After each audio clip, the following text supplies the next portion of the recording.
Hey, welcome to the Dropship Podcast. And today it's just a short solo episode from me.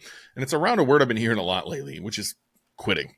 And I want to talk about the different phases you're going to go through as an entrepreneur and why truly quitting is the only thing that's going to end this whole thing. So if I look back 10 years, almost 10 years since I started this journey, I've watched a lot of people come and go. You know, I took a course way back in the day. There was a community with that. I've seen a lot of people who started there, and I couldn't tell you where they are anymore. And I've seen a lot of people come through our student base here at Dropship Breakthru who came in guns blazing. They were going to do this, and they're not here anymore either. And that is truly the only thing that separates people who persist and carry on from those who just honestly give up. And it can feel easier to give up at different phases in this process, right? Recently on the podcast, we've been talking about market selection. I mean, I almost quit right there. And I told that story in that podcast when I was working through brickfirebarbecue.com, which is what I own. You know, I went through the process of choosing pellet grills and knowing that my wife's uncle was the guy I had to ask to sell the grills. He was the head rep at Memphis Grills. And I wanted to sell him. And I knew I had to go through him. And I knew that wasn't going to be easy for me to muster up the courage to ask him.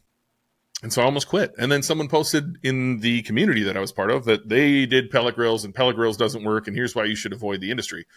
And that almost made me quit. In fact, I felt like I was looking for reasons to quit. I was scared of the what if. The what if I actually put my time into this? What if I just keep going?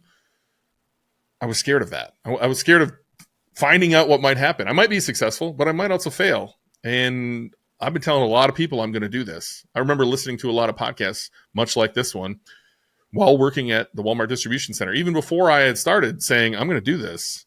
I can see this path. This makes a lot of sense. But I still hadn't pulled the trigger yet.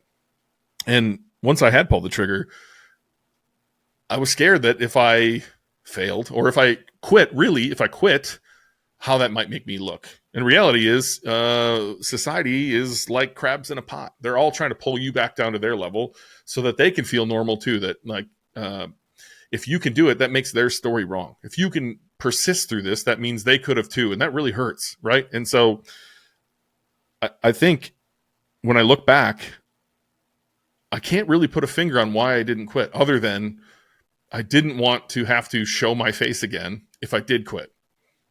And then I just started consuming stories of other entrepreneurs and stories of some of the big entrepreneurs like Amazon and Apple. They went through a lot of trials and tribulations. In fact, every entrepreneur does. And many of them have failed businesses, but that doesn't make them a failed entrepreneur. The only way to truly fail is to quit because you're going to experience setbacks, but that doesn't mean you failed as an entrepreneur. So if we look through the high-ticket dropshipping lens, you might choose the wrong market. And by wrong market, you might make sales. You might make some unprofitable sales and some profitable sales, but you're going to learn a ton. You're going to learn real skills that you can then pivot as an entrepreneur and apply those skills again. Many in our student base have taken the skills they've learned through high-ticket dropshipping and then applied it to a completely other industry. Does that mean they were a failure? Did they fail at high-ticket dropshipping? Did they fail in general? No, because they didn't quit. They worked on acquiring skills and then applied those skills where necessary. So do I want you to have success in high-ticket dropshipping if you're in our course? Of course I do. And I think we've given you all of the tools possible. But reality is, as long as you don't quit, you win because you're going to learn real hard skills, whether that's running Google Ads, whether that's doing good SEO, whether that's email marketing, whether that's positioning, whether that's creating offers. You're going to learn real hard skills by being an entrepreneur that you can apply anywhere else while being an entrepreneur. And so the only true failure is quitting. Quitting guarantees you'll never succeed. Pushing forward, even if you have to adapt or restart, keeps the possibility of success alive. And when I think about quitting, I think when I look back, really, it was more like, what am I going to return to? I had spent, I believe, 8 or 9 years at the Walmart distribution center. And before that, a Menards distribution center. And it was like, this is what I'm going to go back to. This is what I've been extremely dissatisfied with. This is what I I had to drive 30 minutes each way, and driving in those 30 minutes, I would just destroy myself mentally that I'm going to do this again. And this is what life's going to be like. And I've told the story before. I made it to first shift, which was the holy grail in this building. It took years to have enough tenure built up to get to a first shift job, which when you finally get there, you get the worst first shift job, the one no one wants. And when I got there, it was 4 a.m. and everyone just looked dead inside. I was excited to be there, and everyone else was like dead. Number one, it's 4 a.m. We're all about to work 10 hours throwing dog food around. But everyone else, even in the, quote unquote, easy jobs in the building, they looked dead too. Worst part for me, honestly, was listening to 80s music all day long. Well, brutal. 80s music is terrible, by the way. No offense to anyone listening. It's terrible, but that's all we listen to all day. But I got there, and I think that's what really kept me going in the beginning phases was like, what am I going to return to, right? I'm going to choose to go back to the life that I was so dissatisfied with that it motivated me to start in the first place. And I'm just going to say, I'll go back and do this again.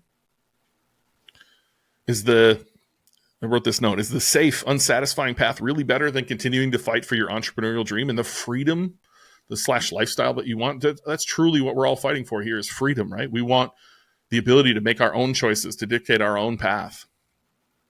And so while it may seem easier at times to go back to complacency, to settle, it comes at the cost of your ambitions and your potential. And to me, that's unreasonable to think that someday I'm going to have regrets that I had all of these ambitions, the what if, what I could have done. I just won't allow myself to quit. So I'm asking you, don't quit either. Whether you're in the beginning phases of like listening to this podcast and thinking about starting, don't quit. Take the next step. Go build a store. You don't even need to buy our course. Just go start a store. Go sign up for Shopify. Go buy a domain. Go mess around. Go lose some money. Learn some things. If you feel like investing in what John and I teach, come on board. We'd love for you to work through our course and see what you can build that way, right? But don't quit. And if you have chosen your market and you have run some ads and you're realizing maybe this isn't the market for me, don't quit. Just pivot. You have the skills now. You should be able to restart a new store very quickly, pivot into a new direction. You won't have the fears in calling suppliers the second time around because you've done it before. So don't quit. Just keep moving forward. Again, businesses fail. Entrepreneurs don't fail. In fact, the majority of businesses in the world fail. The overwhelming majority. And so it's likely, almost guaranteed, that you're going to have a business failure somewhere in your journey. And that shouldn't be a reason you quit, because everyone goes through that. If you hearken it back, is that the right word? If you hearken it back to learning how to ride a bike, you fell off many, many times, right? And did you say, I'm just not going to ride this bike anymore? Or did you just keep going? Entrepreneurship is simply a skill of problem solving. And if you can just continue to push forward and solve problems, that's it. That's the whole game. Just don't quit. Just don't stop. Just don't throw in the towel and say, I'm done solving problems. So true entrepreneurs don't quit at the first sign of trouble. They're resilient and view obstacles as opportunities to get better. Now, this can be hard sometimes. Failure is hard. Beating yourself up comes with the territory sometimes. But when you're not going to quit, if quitting is not an option, you're just going to keep pushing forward. You're just going to continue solving problems. And you got to believe in yourself and your abilities to figure shit out. It's one of the core skills that we work on teaching our children in our house is how to solve problems, because that's all that matters. Everything that they do is going to be a problem that they solve. So we don't need to teach them specifically how to solve math problems, though we do that. Comes pretty easy to me. So I don't know if I'm the best teacher because it just makes sense to me and it doesn't to others. But we teach them how to solve problems, whether that's in their relationships with their friends, whether that's with their homeschool that they're working on, whether that is how they talk to their mom, which I'm a pretty big stickler on, whether that's like, solving the problem of keeping their room clean. It's all about solving problems. That's all we teach in our house. And you got to lean on your entrepreneurial grit. So face challenges head on with creative problem solving. That's how businesses break through. So whether you're at the beginning and you haven't even jumped in, have some grit, jump in, do something. Like go fail, go fall on your face and see how that feels. Whether you are in the market selection and you just can't choose your market, pick one and go. You're going to learn a ton of lessons. You're going to learn a lot of things. Again, think of the bike, right? Like you can't decide whether you should get on. You might fall. Go get on there and wobble a little bit. Oh, that's what it feels like to wobble. Oh, okay. Oh, we're going up a hill. I got to pedal a little harder. Like you're just going to learn stuff. It's all skill acquisition in the long run. And there's a lot of skills you need to learn in order to continue moving forward as an entrepreneur. So whether, again, if you're at the beginning, I know some of you are a little further along. You've made some sales or you've been suspended for months. That's another thing that people are working through in every industry here when you're running ads. Google's, throwing up the I don't want to call it the band hammer, the suspension hammer, to make sure that you're a real person. And then you have to go through all of this automated system that doesn't really care who you are, and prove yourself. And we have many people who are suspended for a while. I have a site that is suspended because of my logo, which is wild. It's just 2 letters. And so keep pushing through. That's not a reason to quit. That's not a reason to say this won't work. It's a reason for you to give up. And I'm challenging you through this podcast to not give up, no matter where you're at. Again, if you're pre-building a store, build a store. If you're pre-niche selection, choose a niche. If you're pre-getting your ads running, get your ads running. And keep pushing through that. Start working on SEO. If you're further down the track and you're realizing the market doesn't work, pivot. There's no reason to quit and go back to what pained you so bad that you're here now. The problems you're having to solve cannot possibly be worse than the problem you are trying to solve initially, which is get out of the pain that you're in.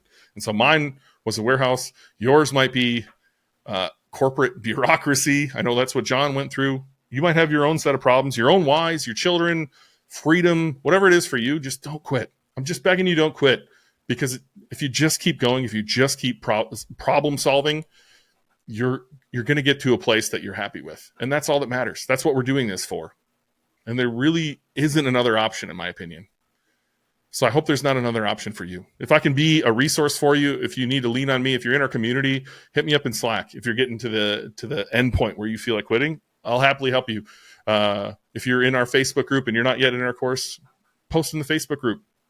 I'll be there for you. I know many other people will be there for you. You might not have people rooting for you where you're coming from.